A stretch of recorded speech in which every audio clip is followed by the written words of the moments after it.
eu não vi o que aconteceu realmente, o que eu escutei dos jogadores. Eu não vi as imagens, tá? Eu estava ali, mas não vi as imagens. O que eu escutei dos jogadores foi que o jogador do Botafogo tentou agredir o Bruno Henrique e o Cleiton acabou defendendo o Bruno, e foi o que eles me falaram. Então é um jogo tenso, é um jogo onde existiram provocações por ambas as partes no ano passado.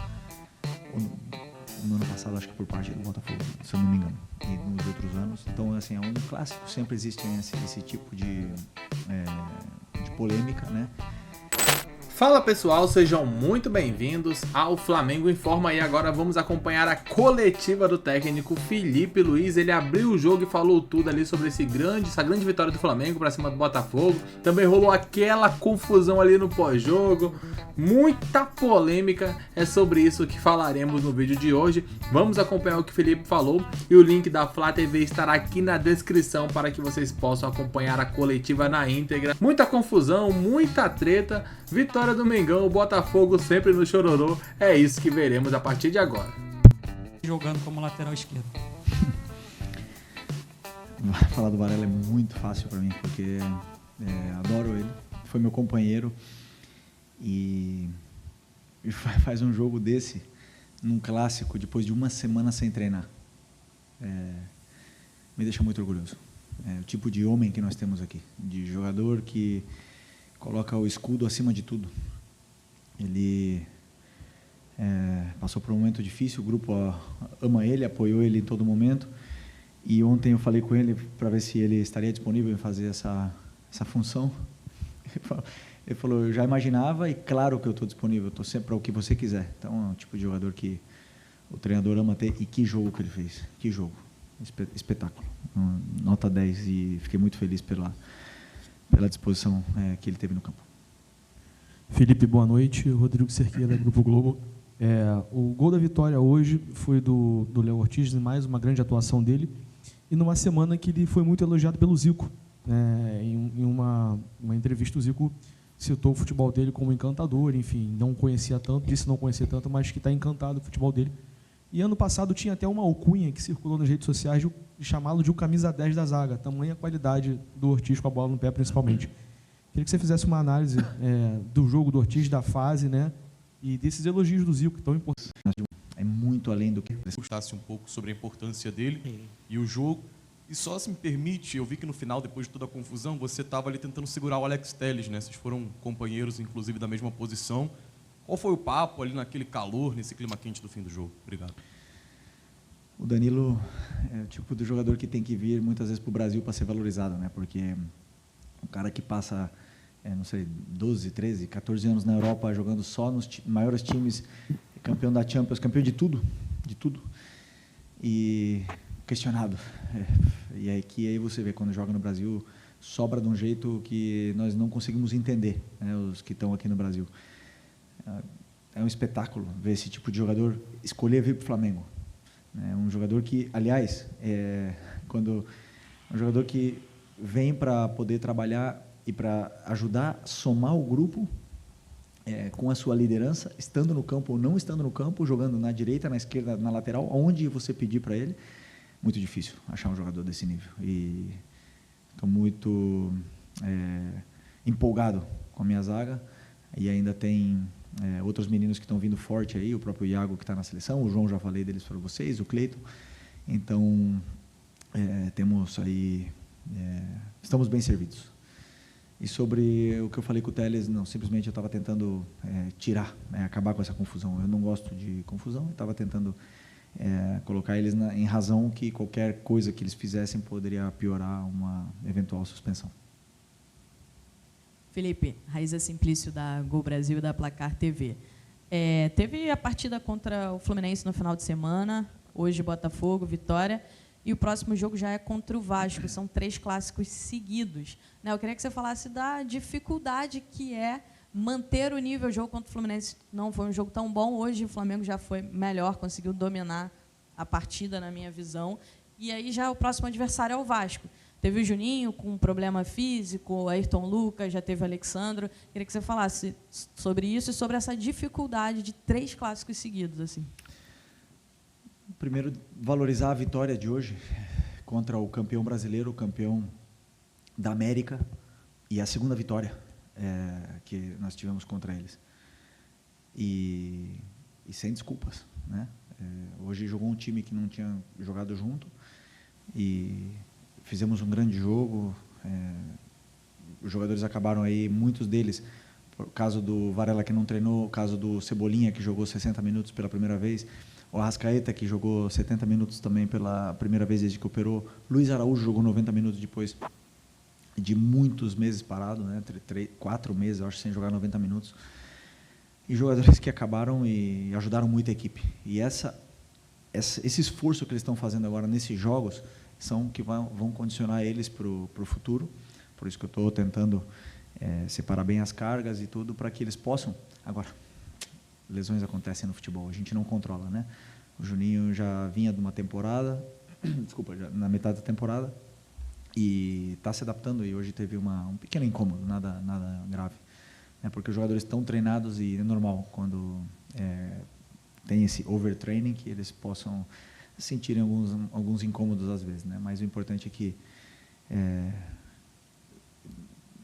no outro dia contra o Fluminense, como você falou, eu revi o jogo, como eu sempre faço, e gostei porque o Fluminense não chutou no gol, e o futebol não é só chances criadas, também existem as duas fases do jogo, né? A fase defensiva, o time foi muito bem, muito sólido, não concedeu chances. Hoje as chances que nós demos ao Botafogo foram quase todas de erros nossos, e o time muito sólido, um time que sabe se adaptar às situações. O Botafogo hoje mudou e jogou num sistema totalmente diferente, eles se adaptaram dentro do campo, nós não esperávamos essa mudança que eles fizeram, então por isso que eu falo, esse grupo aqui é altamente qualificado, e agora vai vir o Vasco, e isso aí vai ajudar eles a entrar em forma física, em se soltarem, pegarem ritmo de jogo e confiança cada vez mais, e esses jogos são bons para isso, para também guiar a gente para poder corrigir. Filho, Barba do BarbaCast, parabéns pelo resultado. Eu vi que a gente escutou aqui que houve bastante vibração aqui no vestiário por conta do resultado, realmente valorizando a vitória, como você falou, né? Então, enfim, queria que você falasse um pouco disso, se puder, e também sobre a evolução do Alan. O jogo que ele fez hoje foi um jogo muito bom, e inclusive teve a torcida aplaudindo e tudo mais. Queria que você falasse um pouco sobre isso também, por favor. Outro que eu esqueci, né? O Alan, também muito tempo sem... desde o ano passado, né? Que não tinha uma sequência, agora está tendo outra vez essa sequência, e acabou o jogo exausto, né? E isso porque ele correu, se dedicou e fez tudo o que o treinador pediu. E como o jogo teve um certo ida e volta, os volantes se desgastaram mais. E tanto ele como o Nico, né? Tivemos que trocar para manter esse meio com força. E é um jogador que dá para ver no olho que ele quer dar a volta por cima, dá para ver no treino dele, no aquecimento que ele faz, no pré-treino na academia, quando ele chega, dá para ver que ele quer dar a volta por cima. E quando o jogador quer, ninguém segura. Então, estou feliz também pela evolução dele. E sobre a comemoração, é que eu falo para vocês, que não é fácil ganhar sempre. E mesmo não perder, né? Porque são tantos jogos desses jogadores, se você for ver o Campeonato Carioca, o jogo valendo 3 pontos, e eles jogam, o sentimento deles nós estamos com a camisa do Flamengo. Então não tem jogo amistoso, não existe nada. Mesmo contra o São Paulo nos Estados Unidos, eles deram a vida. E eu gostaria que se valorizasse isso, que o torcedor valorizasse esse esforço que os jogadores estão fazendo. Porque a gente pede, né? Quando não vai na bola, vai na raça. Mas está dando na bola e está dando na raça, tá mais do que nunca. Então, temos que valorizar a vitória, temos que comemorar as vitórias, temos que valorizar as coisas que a gente está fazendo bem, corrigir as que a gente não está fazendo tão bem, mas eu fico feliz que o meu grupo comemore tudo o que for de vitória. Boa noite, Felipe. Boa noite. Parabéns pela vitória. Obrigado. Nós tivemos um coletivo que funcionou muito bem hoje, e essa coletiva está sendo pautada por atuações individuais. E comigo não vai ser diferente. Eu queria que você falasse novamente, a chover no molhado, a gente é repetitivo, da grande atuação do Wesley.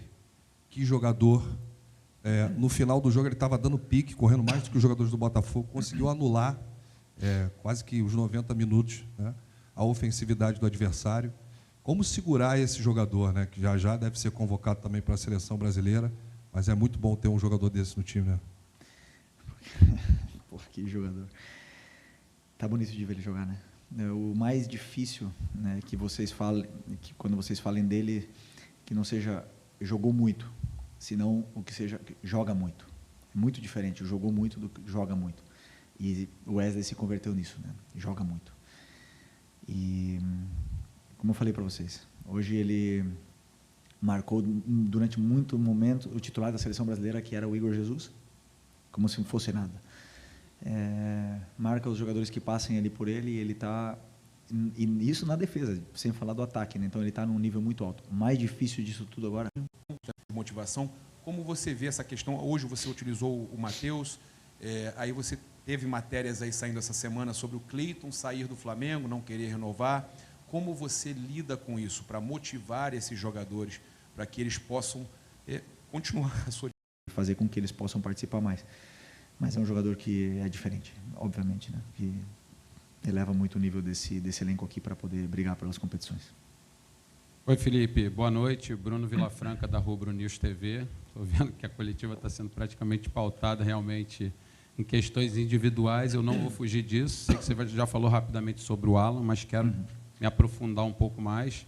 Se a gente voltar um pouquinho no tempo, obviamente, a gente via o Alan sendo muito criticado. Eu nunca deixei de ver o Alan tentar, e ele arrisca muito esse passe vertical, é uma das características do Alan, mas ele estava errando num passado recente. E hoje a gente vê o Alan fazendo a mesma coisa, acertando esses passes, mas correndo, né, se desenvolvendo dentro do campo, ajudando bastante no jogo. Eu quero saber, se é que você pode nos dizer, onde entra o trabalho do Felipe Luiz, porque outros treinadores devem ter tentado evoluir o Alan, para que ele voltasse a ser o Alan que a gente conhecia lá do Atlético Mineiro e de outros clubes também, mas onde entra, de fato, o seu trabalho para essa virada de chave, porque é nítido que ele está correndo muito, como ele sempre correu, é verdade, mas com confiança. Onde entra esse trabalho do treinador, que é muito mais do que campo e bola, deve ter uma questão psicológica muito forte aí no seu trabalho para com ele. Parabéns pela vitória. Obrigado. Vou dizer, o meu modelo exige muito dos volantes. São os que mais têm conteúdo, os que mais têm exigências e funções táticas dentro do campo. É o que eu mais pego. Sua proposta tática? Porque, pelo que eu reparei, eu não vi tanto hoje quanto também no clássico, no Fla-Flu, de sábado, o Flamengo tão pressionante quanto você diz que gosta e a gente viu anteriormente. Hoje, várias vezes, eu vi o Flamengo até um pouco mais recuado, marcando médio até baixo em alguns momentos. Queria saber se você pediu isso. E já que está todo mundo fazendo pergunta individual, eu queria te perguntar do Gerson, porque é uma questão importante. O pai dele, que é empresário, falou aquela coisa da equiparação de salário com pelotão de elite, e teve até uma tal proposta do Zenit também. Como é que está o Gerson, como é que está a cabeça dele? Obrigado. Sobre o plano de pressão, o adversário também joga. E aí onde entra o que eu falei antes para vocês, que não é fácil ganhar do campeão brasileiro e campeão da América. 2 jogos seguidos, né? E no primeiro jogo, nossa pressão encaixou, os jogadores estavam com confiança, pressionaram bem, e hoje o adversário jogou de outra forma. Mudou, tiveram mais confiança para saíram da pressão por qualidade individual, vantagem qualitativa. E aí, claro, se eles rompem a pressão 1, 2, 3 vezes, ou têm jogadas para sair da pressão, como aconteceu várias vezes que eles tentaram lançar nas nossas costas e aguentaram, ganharam um lateral, o nosso time tem que correr mais, e é normal, é natural que um time com qualidade te empurre para trás, né? Então, não sempre vamos conseguir, mas a intenção de pressionar estava aí. Ela estava aí sempre. Sempre que o time se reorganizava, tentava pressionar. E, por vezes, eles conseguiam achar passes e romper a nossa pressão. Como eu falei, é um jogo de risco. Eu assumo esse risco, sei que eles vão sair algumas vezes da pressão, por isso que tem uma linha tão qualificada atrás para poder sustentar essa nossa subida de pressão. E outras vezes a pressão vai encaixar muito bem, nós vamos ter mais a bola, vamos dominar mais o jogo, mas hoje o Botafogo defendeu bem, conseguiu roubar a bola, nós também perdemos muita bola, e quando você perde muita bola, você tem que pressionar mais. Quando você pressiona mais, você cansa mais. E tem horas que os jogadores não estão com pernas para pressionar. Então, o jogo acaba ficando um pouco nesse ida e volta. Então, o plano de pressão sempre existe para todas as equipes, mas temos que entender que o adversário também joga. E de ingredientes para isso tudo, se considera que nesse jogo também envolveu a questão da braçada ali do De La Cruz no primeiro tempo, enfim, como é que você entende esse somatório de situações e comportamento de jogadores que culminam com as cenas que a gente viu hoje? Eu não vi o que aconteceu realmente, o que eu escutei dos jogadores, eu não vi as imagens, tá? Eu estava ali, mas não vi as imagens. O que eu escutei dos jogadores foi que o jogador do Botafogo tentou agredir o Bruno Henrique e o Cleiton acabou defendendo o Bruno, e foi o que eles me falaram, né? Então, é um jogo tenso, é um jogo onde existiram provocações por ambas as partes ano passado, ou no ano passado acho que por parte do Botafogo, se eu não me engano, e nos outros anos. Então, assim, é um clássico, sempre existe esse tipo de polêmica, né?